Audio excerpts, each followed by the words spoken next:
ஐயா கிணற காணவியா? ஐயா ஐயா கிணற காணா.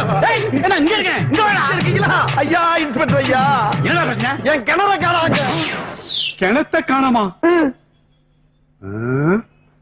தெளிவா சொல்லு, கிணத்த காணாமா இல்ல கிணத்து பக்கத்துல இருந்து பம்பு செட்ட காணாமா? சத்தியமா கிணத்தை தான் காணா. மரியாதையா வந்து கண்டுபிடிச்சு கொடுங்க, இல்லனா எல்லாரும் உள்ள வச்சிருவேன். வாங்க வேமா வாங்க வாங்க வாங்க வாங்கய்யா.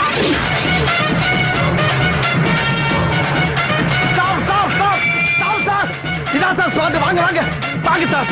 இங்கதான் சார் இருந்துச்சு வட்ட கிணறு சார், வட்ட கிணறு. அது வட்டாத கிணறு 80 அடி ஆழத்துல இருந்துச்சு சார். இங்கதான் சார் படிக்கட்டு இருந்துச்சு, அதை எடுத்துட்டு பணமரத்தை ஊட்டிட்டு போயிருக்காங்க சார். இந்த ஏரியாவிலே வட்டாத கிணறு என் கிணறு தான் சார். இந்த கிணறை வச்சு நான் என்னென்ன விளைய வச்சு தெரியுமா? இந்த பக்கம் 500 தென்னை, இந்த பக்கம் 500 வாழை, நடுவுல ஒரு 1000 அடி நீளத்துக்கு வாய்க்கா, இந்த பக்கம் 500 கொய்யா மரம் சார். அம்புட்டியே ஆட்டையை போட்டு போயிட்டாங்க சார். சரி அதுக்கு போனாலும் பரவாயில்ல, கிணத்த ஆட்டையை போட்டு வகுத்துல அடிச்சுட்டு போயிட்டாங்களே.